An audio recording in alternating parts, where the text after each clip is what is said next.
Yeprem and my daughter Talene, we're out here in the rain. It's raining.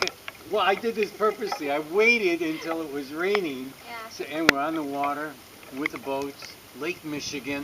And the Bible reading I want to talk about today is about Jesus walking on the water while the apostles are going through a storm in their boat. So it's a good one. So after the feeding of the 5,000, Jesus is dismissing the crowd and he tells the apostles, get in the boat, go to the other side. Well, by the time he dismisses the crowd, it's nighttime, and he sees in a distance that the apostles are straining against the oars because the wind is against them. So, only in the Gospel of Mark do we get the story this way. He starts to walk out across the lake. And you think in the other Gospels, he stops and he helps them. In the Gospel of Mark, isn't this interesting? This is how young Mark remembers the story. Jesus was about to pass them by. But when they saw him, they thought he was a ghost and they screamed out in terror.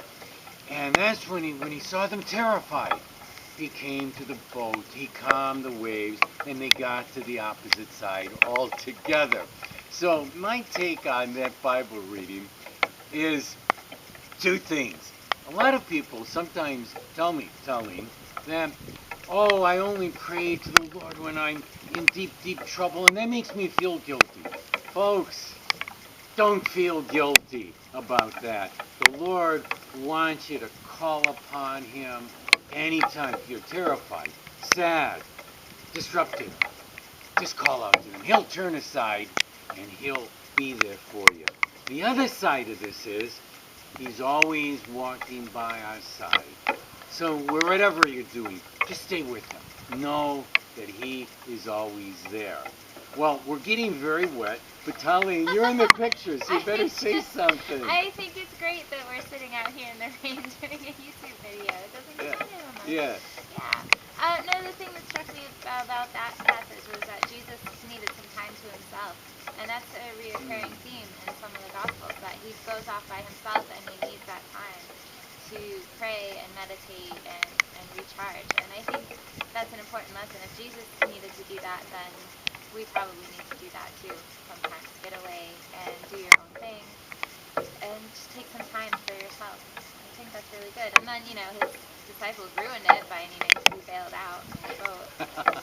Yeah. And he was nice about it. So. No, we don't ruin things for Jesus. So watch where you're going with this theology. No, he's happy to help. Anyway, I like my alone time, and I like my alone prayer time and meditation time. That's really valuable to me. So it's nice to see that role model in Jesus. Oh, man. And so now other crazy people are out in this weather. They have rain jackets. Thinking and hoods. we're crazier. Nuts. Well, folks, thank you very much for listening. You know what? If the sound level wasn't good enough, we have to do this over. We have to do it over again. Okay, Yeah. we'll see you guys. Bye.